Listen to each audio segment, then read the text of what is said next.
Jadi politik ini diserahkan kepada anak muda, tapi hanya aksesorisnya saja. Event organizer. Sementara struktur ekonomi politiknya masih dipegang oleh ya aktor-aktor lama. Ya percuma gitu. Politik kita itu kekurangan narasi, kekurangan cerita. Betul. Kalau nonton film tuh kan harus disuguhi dengan satu pernyataan. Atau satu premis yang kita ini mengerjakan misi apa gitu.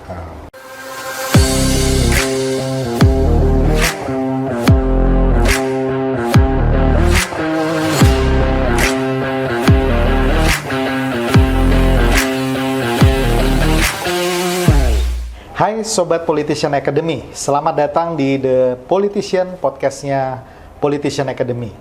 Kali ini kita kedatangan seorang tamu, tokoh muda yang luar biasa, energik, berprestasi. Beliau adalah Mas Fuad Padepi. Halo Mas, apa kabar? Mas Bonggas nih, luar biasa. Ya, saya nggak tahu dengan Anda, tapi kalau Anda ketik nama Fuad Padepi, waduh, itu rekornya banyak sekali gitu ya. Banyak, jadi nggak jelas.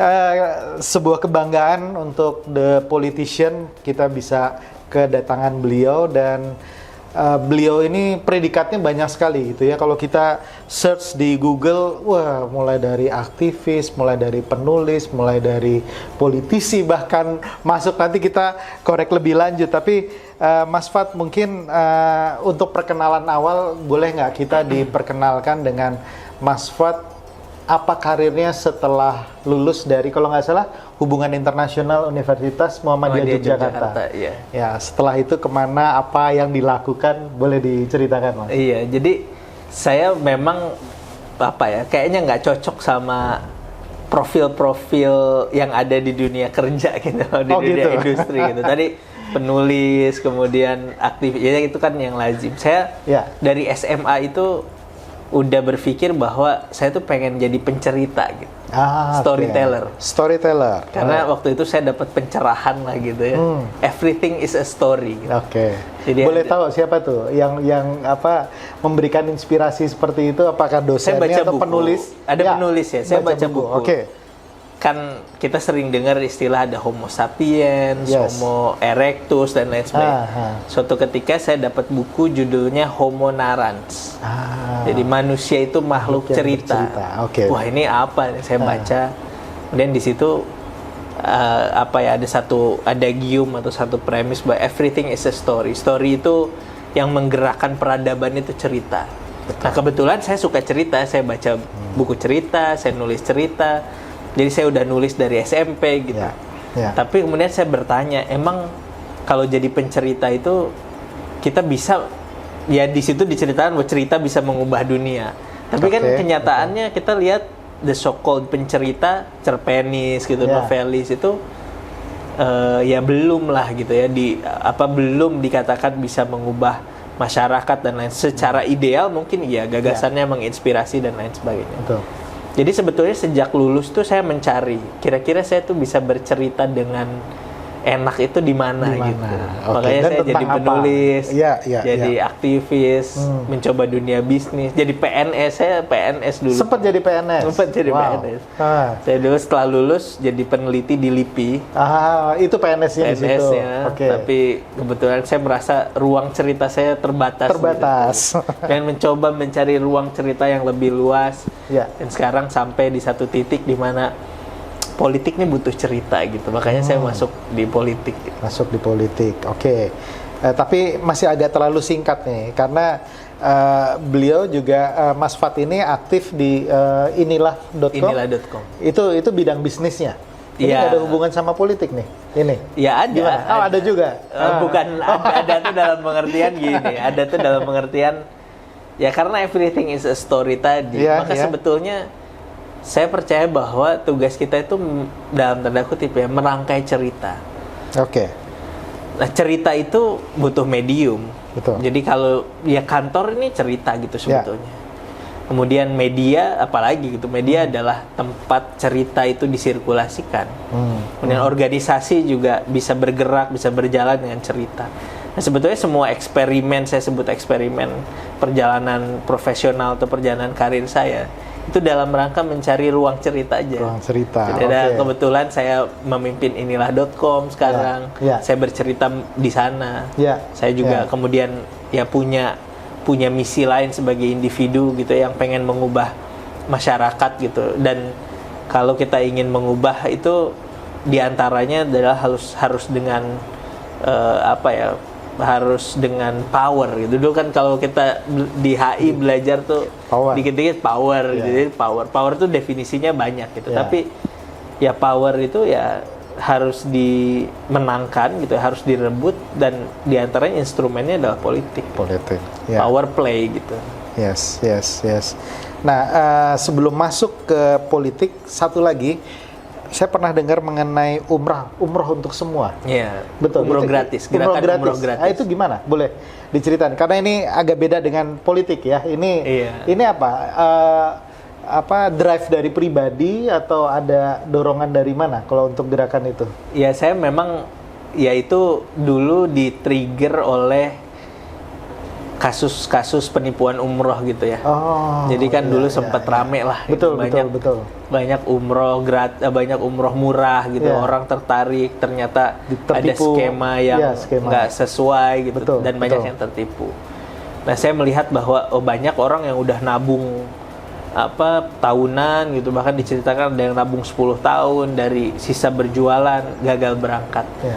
Nah, di situ saya tertrigger bahwa ternyata panggilan untuk bisa pergi ke tanah suci itu ya sesuatu yang ya bisa menggerakkan orang ya gitu ya. Orang tuh betul-betul karena rasa ingin pergi itu bisa menabung bertahun-tahun, jadi impian.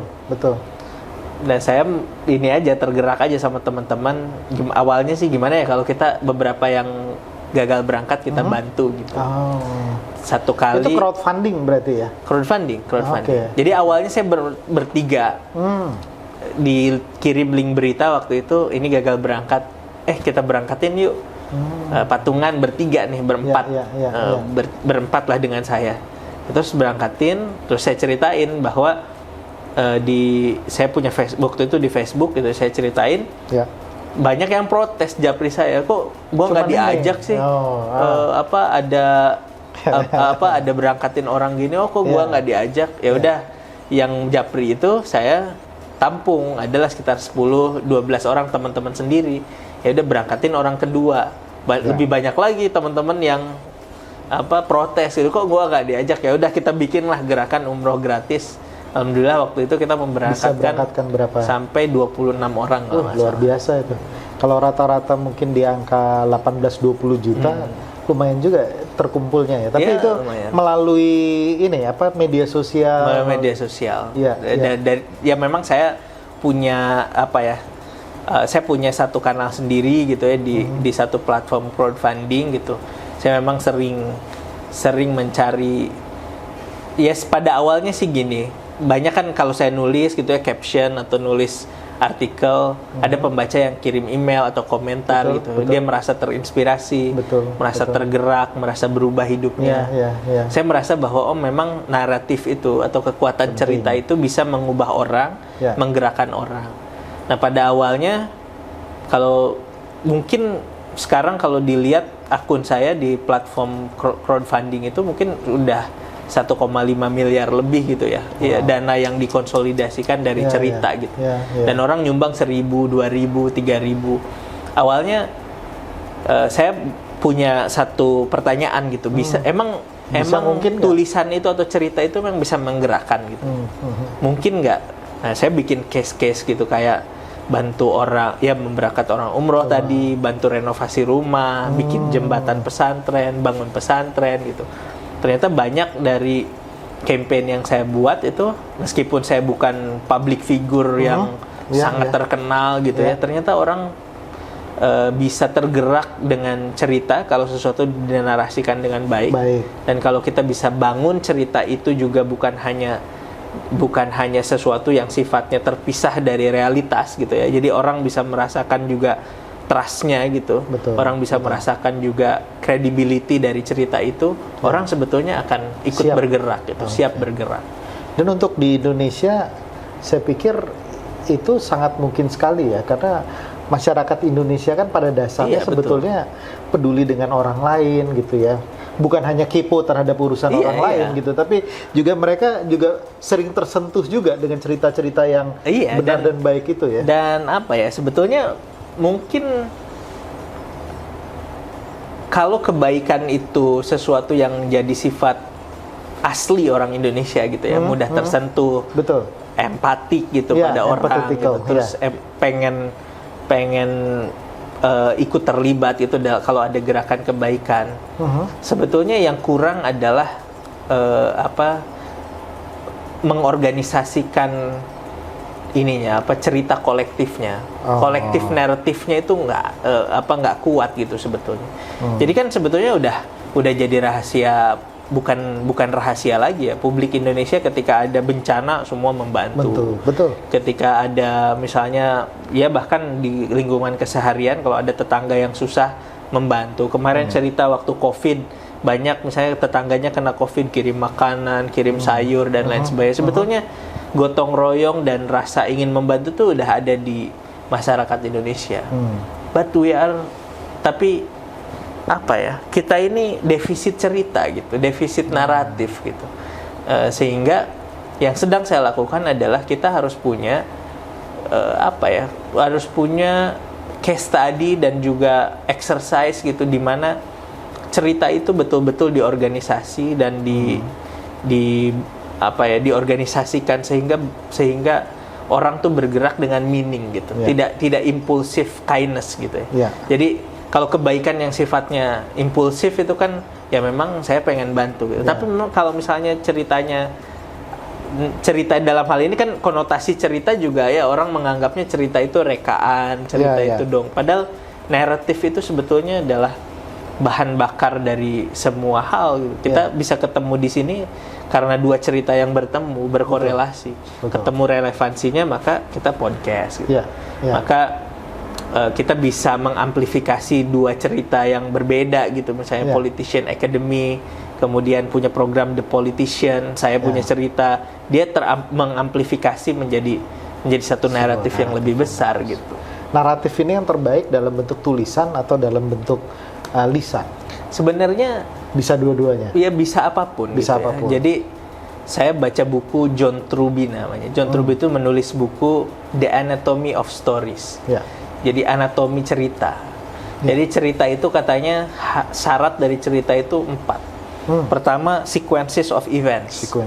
Jadi segala hal yang memberi kita sequences of events, dia pasti cerita. Karena informasi yang sifatnya random itu belum tentu cerita. Katakanlah meja di depan kita ini belum tentu cerita kalau dia hanya informasi abstrak gitu ya, dan sifatnya tunggal gitu. Di meja di atas lantai misalnya. Tapi kalau ada sequence-nya, perjalanan gimana orang memindahkan meja ini sehingga berada di depan kita. Jadi tadinya meja ini di ruang kerja, kemudian diangkat ke tempat ini untuk dijadikan properti podcast. Kemudian nanti kan ada sequence. Ini jadi cerita. Jadi satu, segala hal yang sequences of events adalah cerita. Kedua, kata Truby, characters, aktor-aktor. Jadi kita nih lagi bercerita, ada Fad, ada Mas Bonggas, ada tim podcast, ada pemirsa yang nonton. We are telling stories gitu. Kita bercerita karena kita aktor-aktor. Yang ketiga, ada time being-nya. Time being itu kapan? Ada konteksnya gitu ya. Kapan, di mana, kemudian dari kapan sampai kapan gitu, ada batasnya, itu harus cerita itu. Dan terakhir ada logical causality. Konsekuensi sebab akibat. Nah, maka dengan rumus ini saya menjadikan cerita itu sebagai formula untuk semua hal. Jadi bisa semua hal. Semua bidang bisa masuk. Jadi bisnis itu cerita. Jadi misalnya saya bikin kafe, ya saya bisa bercerita dengan kafe itu. Saya melibatkan aktor yang seperti apa, apa yang dijual, time being-nya apa. Betul. Nah, pada akhirnya saya jadiin ini sebagai sebagai satu formula gitu yang laku terjual di mana-mana. Jadi senjata jurus utamanya Fun itu cerita gitu. Sehingga kalau sekarang saya ada dalam dunia politik gitu ya, saya ketemu politisi, pertanyaan saya, ceritamu apa? Apa yang mau Anda ceritakan? Karena kan misalnya katakanlah pemilu ya. Pemilih itu yakin memilih seseorang. Itu tuh karena ceritanya. Betul. Cerita ini ya segala hal, sequences of events-nya, kemudian karakternya dan logical consequences. Jadi sebenarnya ya saya bercerita aja gitu. Jadi saya meskipun orang bilang oh Fad ini penulis, pengusaha, aktif, ya boleh orang menyebut begitu. Tapi saya storyteller. Tugas saya bercerita. Apa istilah? Kalau storyteller apa? The narrator, bukan? Iya, bisa jadi narator gitu ya. Dan saya membantu, kalaupun misalnya saya membantu teman-teman dalam berbagai bidang, itu saya hanya bisa membantu bercerita aja gitu. Mantap. Tapi sekarang kita masuk ke bagian yang menjadi kepedulian dari Politician Academy, yaitu masalah politik. Tadi juga disebutkan bahwa politik itu harus direbut. Ya, politik itu harus. Nah sekarang kalau politik direbut tujuannya apa? Ujungnya kekuasaan atau politik itu apa sebetulnya? Ya, saya belajar politik ini kan politik ini definisinya para ahli, para teoritisi punya banyak definisi ya. Betul. Dia struggle for power katanya. Kemudian ada power play, jadi power relations, tapi at the end power game gitu. At the end of the day, politics is power. Gitu. Jadi politik adalah tentang kuasa gitu, belum menjadi kekuasaan, dia kuasa gitu. Nah problemnya adalah semua kekuasaan dan semua kuasa, semua power itu ada rezim ceritanya gitu. Jadi balik lagi. Jadi balik lagi ke ceritanya. Jadi kalau kita bicara misalnya ya politik itu ya saya kalau orang tertarik pada politik itu pasti tertarik pada rezim kuasanya gitu, dan rezim kuasa itu cerita. Kalau sekarang kita pergi ke kafe gitu dan ada orang bilang saya ini berminat pada politik, pasti isinya ngobrol gitu. Isinya itu adalah bercerita, oh si Anu begini, si ini begini, oh kenapa menterinya bukan ini aja, kenapa panglima itu nggak si ini aja, nggak si itu aja. Itu sebetulnya kan dan kemudian di dalamnya kita melihat relasi antar kuasa gitu. Relasi antar misalnya politisi dengan partai politiknya, partai politik dengan kekuatan ekonomi tertentu, kemudian melahirkan ekonomi politik, kemudian nanti dengan civil society, dengan negara, dengan pemerintahan gitu, antar institusi. Jadi sebetulnya power play dan power game antar ini semua, antar aktor, dan semua ini bergerak, mereka bisa fluid kalau ada cerita. Cerita itu adalah oil gitu ya, atau minyak untuk membuat semua aktor ini menjadi fluid, menjadi bergerak gitu. Nah maka saya tertarik pada politik adalah yaitu saya merasa bahwa politik kita itu kekurangan narasi, kekurangan cerita, kekurangan fluidity untuk bisa menjadi dan mencairkan pihak-pihak atau aktor-aktor yang ada di dalam. Iya, karena mereka tidak menyadari bahwa mereka itu bagian dari cerita gitu. Mereka bagian dari cerita. Wah keren banget. Sebetulnya pertanyaan kritis, cerita itu bebas nilai nggak? Cerita tuh nggak bebas nilai, tergantung naratornya. Nah, sepakat. Makanya ada yang disebut sebagai rezim cerita, rezim narasi. Sekarang ini kita melihat Indonesia itu ada naratornya. Indonesia hari ini ya ada storytellernya, ada story makernya gitu ya. Nah, story maker inilah yang menentukan secara struktur politiknya digerakkan seperti apa, secara relasi apa dan siapa yang boleh, siapa yang tidak relevan gitu dengan relasi ini. Jadi ya tidak bebas nilai. Tidak bebas nilai. Dan kalau kita mau menggerakkan cerita politik Indonesia, ya kita harus jadi narator yang lebih hebat, lebih cerdas, lebih menarik dari narator yang ada sekarang gitu. Berarti yang sekarang nggak menarik. Ya, tergantung sudut pandangnya. Tergantung sudut pandang. Tergantung ceritanya juga dari masing-masing. Atau sebuah penawaran, kalau Anda mau ceritanya lebih menarik, maka harus mencari narator yang lebih baik gitu. Oke.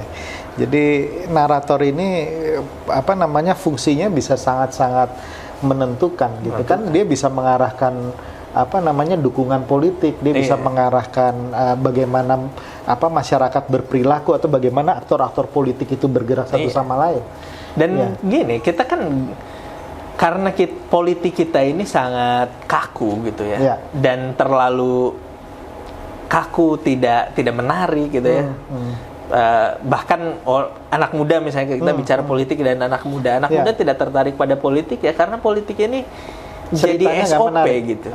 Jadi hanya sekedar satuan prosedur, standar operational procedure gitu. Jadinya kalau politik itu kamu ikut organisasi mahasiswa, nanti ada mentor yang bawa ke partai politik, boring gitu kan ya. Boring ya, kan. Itu prosedur. Nanti maju DPRD dulu, kalau berhasil maju DPR RI, nanti masuk SOP. Nah, sementara dulu politik kita itu sangat menarik karena ada ceritanya. Betul. Gimana 1901 misalnya anak-anak muda menggerakkan Budi Utomo, kemudian 1928 anak-anak muda menggerakkan Sumpah Pemuda, Soekarno Muda, Hatta Muda. Betul. Itu mereka punya naratif tentang Indonesia gitu. Nggak ada SOP. Soekarno kan nggak pernah bilang, kamu masuk organisasi mahasiswa dulu. Kalau jadi pengurus nasional, masuk Cipayung, nanti bisa masuk partai, bisa nyalon DPR. Itu nggak ada. Mereka tuh betul-betul mengimajinasikan Indonesia. Oh, Indonesia tuh harus begini. Itu naratif semua. Nah, dan saya pengen bring the narrative back into politics. Gitu. Wah, keren banget. Dan kalau naratif yang dibangun menarik, banyak anak muda yang akan masuk ke politik. Oh iya, kalau kita ceritakan dengan benar, gitu, dengan pemahaman yang benar, everything is political. Nggak ada yang bukan politik. Kita nggak bisa seperti sekarang ini kalau nggak ada politik yang bekerja. Bahkan gitu ya, saya sering bikin, kalau misalnya kita lagi ngobrol sama anak muda, misalnya lagi pacaran gitu, itu kan power relations. Saya mau makan di mana ya? Itu power relations. Terserah itu adalah cara berpolitik. Gitu. Terus nanti misalnya, boleh nggak jalan lebih dari jam 9 malam? Itu power relations juga. Ada orang tuanya gimana meyakinkan. Sebetulnya everything is political, nggak ada yang bukan politik. Hari ini kita ada di sini, ada struktur-struktur power gitu. Power ini boleh politik, ekonomi politik. Orang tuh bisa jadi bos, bisa jadi bawahan. Bagaimana mengatur dunia kerja, it's political. Gitu.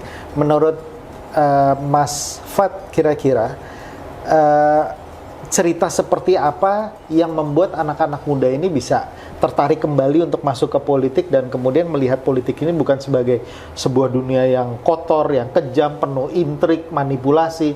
Kira-kira gimana? Saya yang dibayangkan. Saya memilih banyak versi cerita ya.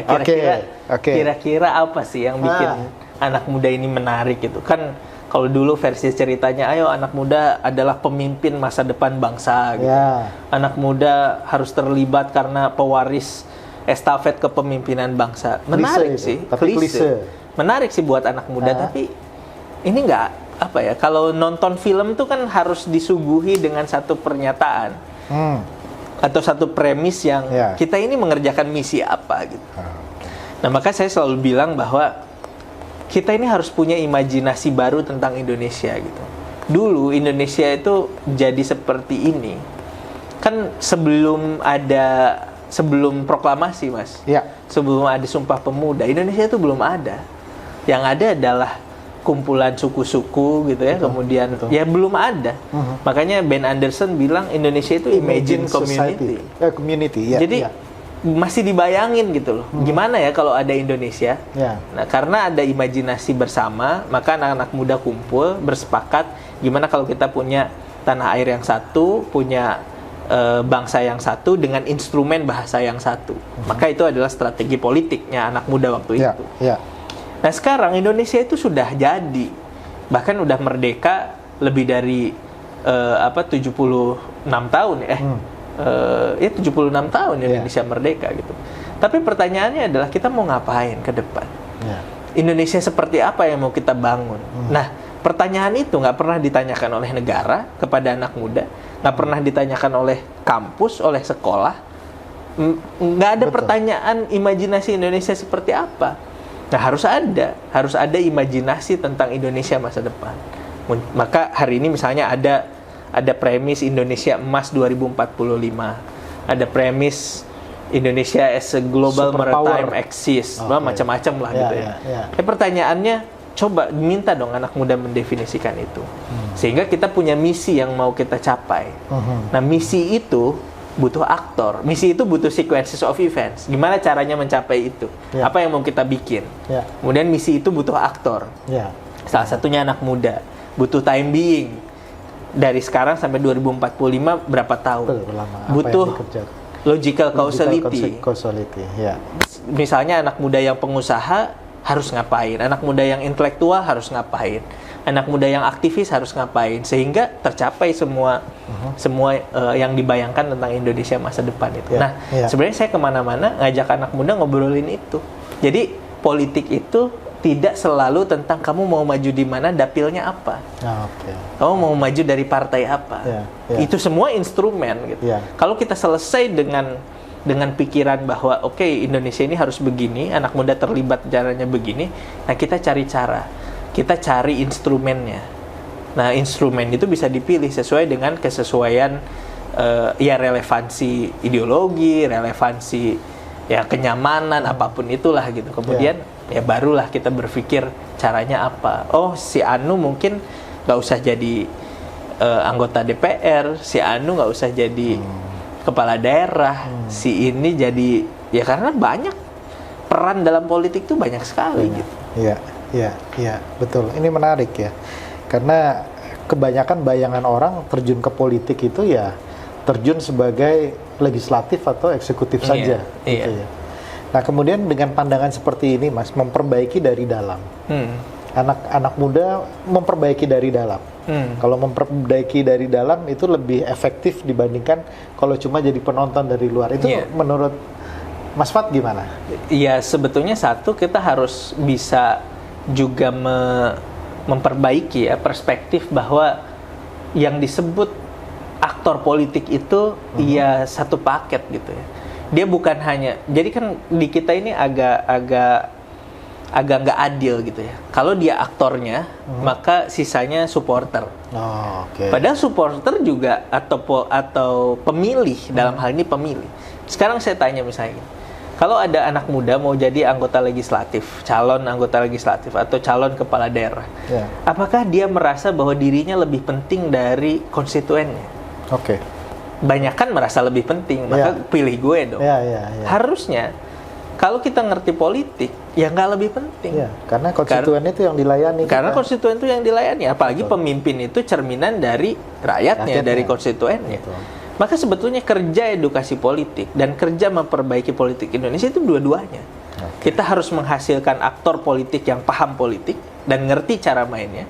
Tapi juga kita harus bisa membangun tatanan masyarakat yang juga memahami politik, sehingga mereka bisa, kalau ini nggak dijalanin, misalnya kalau kita hanya mendidik calon politisi yang calon pemimpin, tapi masyarakatnya nggak dididik, nantinya transaksional semua, betul. Nah, itu yang seperti yang kejadian sekarang.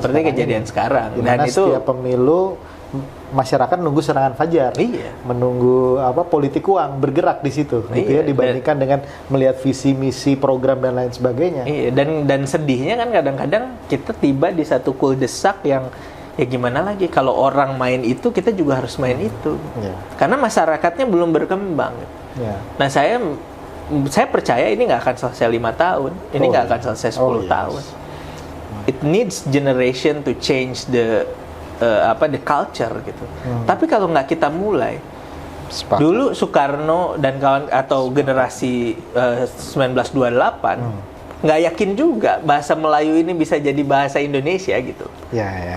Mereka di tengah, kan yang paling banyak etnis Jawa sejak saat itu juga gitu yang paling banyak. Terus tiba-tiba bahasa Melayu jadi bahasa persatuan, bahasa yang disebut bahasa Indonesia itu.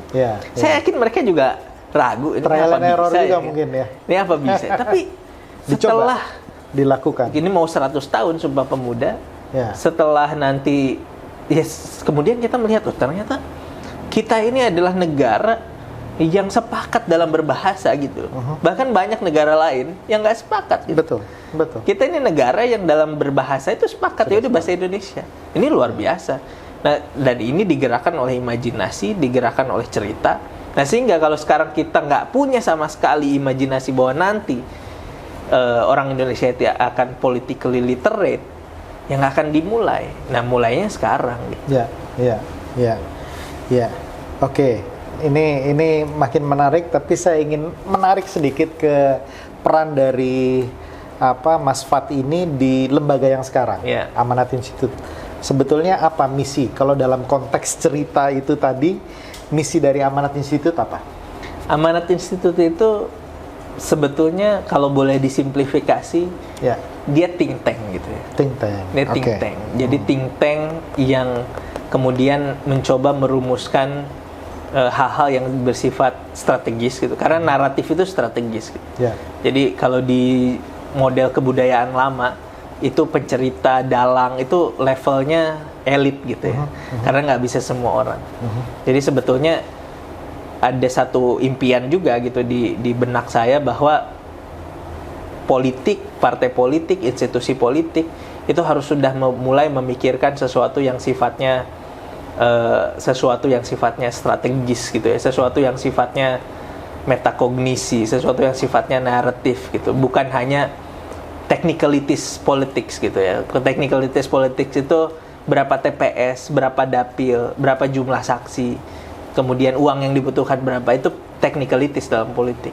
Kita kehilangan ruang di mana politik itu di-exercise di level ide, di level naratif. Maka Amanat Institute itu dibuat untuk itu. Nah, cuman kan ini kita nggak bisa, ya saya anak muda, teman-teman anak muda, nggak bisa mengubah sesuatu yang udah mapan gitu. Politisi yang udah mapan kan udah punya logika dan cara berpikirnya pola sendiri. Maka kita fokus ke anak muda. Anak muda nih masih bisa berubah. Samalah kayak Politician Academy gitu. Anak muda ini masih bisa kita ajak diskusi, masih bisa kita, meskipun kita menyadari ada technicalities dalam politik, kita bisa ngobrolin idealisme. Kita bisa ngomongin literasi politik. Makanya itu yang dikerjain Amanat Institute gitu. Jadi satu sisi kita ngasih feedback gitu ya untuk hal-hal yang sifatnya strategis, ngasih feeding yang sifatnya strategis. Di sisi lain kita fokus ke anak muda, tapi dalam rangka memberikan satu dimensi bahwa politik ini sesuatu yang menarik. Karena saya itu sangat anti, ya saya pernah di pemerintahan, saya pernah di lembaga politik di lembaga politik yang mapan gitu. Anak muda dalam politik itu paling disuruh bikin akun sosial media, paling disuruh bikin desain spanduk, disuruh bikin kaos yang keren, disuruh bikin acara kampanye yang ada musisinya. Jadi politik ini diserahkan kepada anak muda, tapi hanya aksesorisnya saja. Event organizer. Sementara struktur ekonomi politiknya masih dipegang oleh ya aktor-aktor lama. Ya percuma gitu. Nah, makanya di Amanat Institute saya mau mengajak diskusi teman-teman untuk memahami struktur politik dan ekonomi politiknya. Sehingga ya kalau cuma suruh dibikin kaos gitu, suruh bikin jaket, sosial media, bukan urusan anak muda. Ya itu keharusan zaman, tua atau muda harus masuk ke dalam, harus relevan ke perubahan zaman itu. Tapi anak muda harus dicerahkan dengan pemahaman politik yang utuh juga. Betul kurang sekali. Nah, sekarang kalau kita tadi bicara naratif dan cerita, pertanyaannya sekarang, ceritanya Fad dalam waktu 5 atau 10 tahun ke depan itu apa? Kan kita yang buat storyteller, kita yang menjadi storyteller gitu ya, membuat cerita kita sendiri. Apa nih Mas Fad? Kenapa saya mulai karir sebagai penulis? Karena saya mau jadi orang yang punya gagasan. Dan track record gagasan itu diantaranya dibuktikan dengan karyamu apa gitu. Jadi apa karyamu yang bisa dipertanggungjawabkan secara publik? Jadi makanya saya menulis. Kemudian kita akan punya dampak dan akan dikenang kalau kita juga bisa mempertanggungjawabkan apa yang kita tulis. Makanya saya tampil di ruang publik, ngisi diskusi, tampil di podcast seperti ini. Juga dalam rangka mempertanggungjawabkan bahwa saya itu bukan cuma bisa nulis gitu, tapi juga bisa mengkomunikasikan ide-ide saya. Ya. Makanya saya bergiat juga di kegiatannya kayak gini. Ya. Kemudian saya melihat juga Indonesia ini karakter masyarakatnya, karena mungkin ya sejarah pembentukan masyarakatnya dibangun dari sistem yang sifatnya feodalistik gitu ya. Kemudian ada relasi kuasa atas bawah, bahkan ada kasta-kasta. Jadi jadi dalam tanda kutip kemapanan itu menjadi satu keniscayaan. Jadi orang Indonesia itu melihat bahwa ini orang tuh udah punya sukses atau belum. Maka saya masuk ke dunia wirausaha, jadi entrepreneur, berbisnis, untuk mengatakan kepada diri sendiri, kalau saya mau menolong orang, saya juga harus sudah bisa menolong diri saya sendiri dan keluarga. Gitu. Makanya saya masuk ke dunia entrepreneur, jadi pengusaha gitu, dan berusaha sukses di bidang itu juga untuk testing gitu ya, bahwa saya nanti sebelum mengabdi untuk publik atau sebelum mau meninggalkan legacy, juga saya selesai dengan urusan domestik saya. Jadi saya masuk politik itu bukan dalam rangka bikin dapur ngebul gitu, tapi dalam rangka membagikan makanan dari dapur saya gitu. Great, keren. Nah, kemudian saya masuk ke dalam dunia pemerintahan misalnya juga, ya logika sederhananya adalah kita kan nggak bisa ngomong sesuatu yang nggak kita tahu gitu. Kita harus tahu, kita harus mengalami. Kalau kita jadi bos dan belum pernah jadi karyawan, pasti nggak bisa membayangkan kenapa karyawan ini stres, nggak mau naik gaji. Makanya saya masuk ke dunia pemerintahan. Kenapa saya di media? Karena media itu instrumen yang penting juga gitu dalam politik storytelling. Dan saya sih sudah mengatakan bahwa Fad ini politisi atau bukan? I'm very political gitu. Saya sangat politis gitu ya dalam mengerjakan semua hal yang saya lakukan. Dan kalau di ujungnya itu saya harus menjadi aktor politik, ya saya sedang menuju ke sana juga. Mungkin 2024 saya maju kontestasi misalnya jadi anggota legislatif. Karena sebelumnya pernah dicoba juga. Karena sebelumnya saya pernah mencoba juga maju ke dalam struktur, gitu, jadi eksekutif. Tapi kan itu belum siap gitu. Belum serius. Ya masih serius. Mau nyoba-nyoba? Serius. Atau gimana? Waktu kemarin sebagai informasi kemarin sempat menjadi balon ya. Balon apa? Wali kota di Tangsel. Tangsel. Nah, kemudian kemarin itu apa yang menyetop? Kan ini kan proses udah berjalan tuh, udah baliho ada gitu ya. Nah, kira-kira gimana? Jadi kalau dibilang apakah saya serius atau enggak, saya serius. Serius waktu itu. Serius kan masuk bursa, kemudian punya relawan, baliho di mana-mana, billboard di mana-mana. Artinya serius. Karena kalau saya terjun ke dalam sesuatu tuh, ya pasti saya serius gitu. Nah, cuman ukuran saya waktu itu memang bukan ukuran menang. Bukan ukuran saya memang misalnya bertarung kemudian menang gitu. Tapi waktu itu memang saya mau melakukan political exercise, mengatakan kepada anak-anak muda bahwa bisa. Ini loh jalannya, kita tuh mungkin melakukan ini. Memang ketika sampai pada satu persimpangan gitu ya, di mana saya dihadapkan pada real politics gitu, yang harus membuat keputusan, ya itu maksudnya sudah bukan game yang sedang saya mainkan. Makanya saya tidak lanjut. Nah, sekarang saya sedang mempersiapkan satu langkah yang lebih matang gitu ya, untuk masuk ke dalam game sampai ujung pertandingan gitu ya. Nanti mudah-mudahan berhasil, karena kan namanya juga perjuangan. Bisa berhasil, bisa tidak. Tapi ketika kita sudah masuk, ya pikirannya berhasil gitu. Itu baru sampai 2024. Belum 2029 gimana 2034. Artinya baru sampai jangka 4 tahun ke depan. Ya saya nggak tahu apa yang akan terjadi besok gitu karena kan nasihatnya jangan mencari tahu apa yang akan terjadi besok. Karena kalau kita sudah tahu apa yang terjadi besok, hari ini tidak menarik lagi untuk dijalani. Itu bisa jadi tweet gitu. Jadi saya mengalir, tapi saya punya grand design. Saya jalan, tapi saya punya grand design. Saya punya impian begini. Saya waktu mahasiswa kan kita baca buku macam-macam gitu ya, Mas. Saya baca Gramsci waktu itu, meskipun saya bukan Antonio Gramsci. Meskipun saya nggak kiri-kiri banget, saya tengah lah, moderat gitu ya. Tapi Gramsci Saya tuh mau bilang ngecap. ini, kalau mau mengubah pendulum sejarah, Ya. kalau mau mengubah arah sejarah, kita itu harus membuat blok kesejarahan. Bahasanya Gramsci itu historical block. Ya. Historical block tuh apa? Historical block tuh ya kayak Sumpah Pemuda itu loh. Ya. Mereka tuh Tonggak-tonggak. ya bikin historical block atau reformasi. 45 itu historical block semua.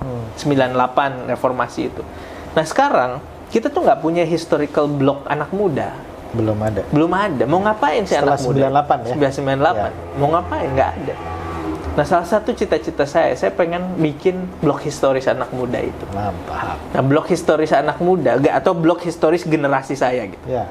Syaratnya apa? Kata Gramsci, syaratnya itu bergabungnya 3 kelompok. Satu, the intellectuals. Ya. Jadi mereka yang berjuang di ruang-ruang ide. Siapa intellectuals itu? Dosen, peneliti, budayawan, penulis, seniman, the intellectuals. The intellectuals. Mereka itu harus terlibat dalam politik kebangsaan. Ya. Jadi saya mantan peneliti gitu, pernah jadi asisten dosen gitu. Jadi masuk wilayah ini ya, lah. sakit hati juga kan melihat nah. bahwa ya dosen kan sekarang gini, politikus tuh bilang ya kalau dosen mah ngajar aja lah, peneliti itu meneliti aja. Nggak bisa, mereka nggak bisa. aktor politik. Betul. Jadi di intellectuals harus kita berdayakan, harus kita empower gitu ya. Yang kedua, di entrepreneurs. Mereka yang bekerja di ruang-ruang modal. Ini harus setara, Mas. Jadi kalau sekarang kan kenapa politisi dibiayai atau dibohirin sama investor-investor pengusaha, itu kan relasi yang nggak setara. Karena merasa bahwa politisi itu di bawahnya bohir, nggak bisa. Kalau historical block tuh harus setara. Dulu kan Sumpah Pemuda bagi tugas. Ya udah, saya jualan batik, kamu deklarasikan deklarasikan Sumpah Pemuda atau Syarikat Islam, Syarikat Dagang Islam. Harus setara. Yang ketiga, the activist. Aktivis ini mereka yang bekerja di ruang-ruang politik. Nah, ini Gramsci menggambarkannya sebagai segitiga sama sisi. Nah, kalau segitiga sama sisi ini sudah terbentuk, maka kita bisa bikin blok kesejarahan. Nah, sekarang nih ya susah, tapi harus kita bangun, Mas. Sekarang ini kalau lihat anak muda kan yang punya duit, petantang-petenteng, aktivisnya minta proposal, nggak bisa. Intelektualnya diam di kampus, harus setara dong. Intelektual ketemu politisi, dia punya ruangnya sejajar. Nah, harus. Intelektual ketemu pengusaha, ya jangan merasa kere, karena value-nya memang bukan di uang. Bukan di uang, betul. Nah, tapi kan ini ya saya memimpikan ini gitu. Makanya saya senang misalnya Mas Munggas bikin Politician Academy. Artinya kan kita bisa ngasih tahu, ya politisi juga nggak tahu-tahu amat, harus dikasih tahu intelektual gitu. Entrepreneur juga nggak hebat-hebat amat, harus juga kolaborasi dalam hal ini dengan intelektual dan politisi. Betul. Gitu. Iya. Wah, ini membuat blok sejarah ini sebuah mimpi besar ya. Mimpi besar, makanya itu lama. Iya. Yang jangka pendeknya, ya kita boleh tahu ini dapilnya udah dipilih atau apa? Karena kalau saya ada dapil itu saya pasti nyoblos. Saya di Tangsel. Sayang saya bukan di daerah Tangsel. Ini tim saya ada yang di Tangsel. Nanti 2024 harus milih Mas Fat itu. Baik Mas Fat, saya pikir wah ini luar biasa ini malam ini ini ya kalau nonton YouTube kan nggak ada pagi siang malam ya, tapi malam ini kita di kantor itu merasakan aura yang luar biasa ya, karena saya selalu semangat menemukan titik temu ide-ide gitu, ide-ide besar, kita punya kesamaan. Dan tadi dikatakan saya selalu mengikuti Amanat Institute karena saya merasa saya mendapatkan banyak juga di situ ya. Walaupun kalau dari segi usia mungkin lebih senior jauh gitu, tapi saya belajar banyak gitu ya. Jadi terima kasih untuk itu. Dan sedikit agak menyayangkan ya, kenapa konten-konten yang baik seperti yang Mas Fat berikan itu nggak banyak yang melihat ya. Sama juga kami juga di Politician Academy mengalami hal yang itu. Ini nggak buat menyerah kan kalau seperti ini. Gimana Mas? Ya memang gitu, Mas. Memang kan kita harus bagi tugas itu. Tapi saya insya Allah sudah sampai pada satu kesadaran gitu ya. Bahwa misalnya dulu saya protes banget orang membedakan fiksi dan non-fiksi. Orang merasa bahwa kalau nulis fiksi itu agak Nomor 2. less intelektual Yes. dan non fiksi gitu. Yes. Padahal kan sebenarnya kerja intelektual yang sama. Sama Sekarang juga saya melihat bahwa banyak orang merasa bahwa kalau diskusi serius itu lebih berharga daripada anak muda misalnya Nongkrong, ketawa-ketawa, bercanda, hahihi dan lain sebagainya. Sebenarnya sama. Enggak juga. Sama. Semua harus ada ruangnya gitu. Dan masalah bahwa misalnya saya masih didengerin sedikit orang, Iya. penontonnya masih sedikit. Sama-sama, kita sama itu. Itu buat saya bukan masalah. Iya. Ya pada saatnya kalau orang-orang sudah ketemu gitu ya, Ya. kalau udah oke ini ketemu, kita akan ketemu momentumnya. Karena dulu ya Pak, ya hukumnya selalu begitu Mas. Hukumnya Ya. saya selalu merasa bahwa ya termasuk tadi ya. War itu series of battles. Jadi perang itu adalah rangkaian dari pertempuran kecil gitu. Ya. Nah, bahwa kan saya lagi bikin grand design yang ya buat orang mungkin idealis, utopis dan lain sebagainya, tapi pertempuran kecilnya harus dilakukan gitu. Betul. Ya masih kalah di YouTube misalnya, Ya. tapi udah menang di hal lain Ya, gitu ya. Tapi series of battle ini harus terus kita kerjain. Gitu. Ya, Saya sih ya nggak apa-apa. Nanti juga rame sendiri kok gitu. Ya, apalagi kan mimpinya besar. Mimpinya besar. Ya, perangnya juga harus besar. Dan kalau untuk bisa perang besar, kita harus bisa memenangkan pertempuran kecil itu, gitu kan, series of battle itu. Dan nanti juga ya itu, karena kalau kesadarannya udah sama, nanti saling butuh. Oh, kalau untuk urusan narrative storytelling ya harus cari Fad misalnya. Oh, kalau urusan bikin sosmed rame ya yang lain. Oh, untuk urusan bikin event keren ya yang lain. Ya itu. Ya. Terakhir Mas, masih sama-sama muda tapi pesan untuk anak-anak muda dalam konteks panggung politik yang riuh yang sebentar lagi nanti 2024 akan semakin riuh, ini gimana? Ya, satu, kalau ada kesempatan untuk ikut serta dan ambil alih, ikut serta. Ikut serta karena artinya momentum itu nggak datang 2 kali gitu ya, dan momentum harus diciptakan gitu. Kita nggak bisa mengandaikan suatu hari akan ada kesadaran dari generasi tua atau generasi sebelumnya willingly ngasih semuanya ke anak muda gitu. Nggak ada. Karena nature-nya kekuasaan itu kalau bisa lama ya lama gitu. Kalau bisa terus ada di satu tempat ya ada di satu tempat gitu. Makanya ya kita harus struggle.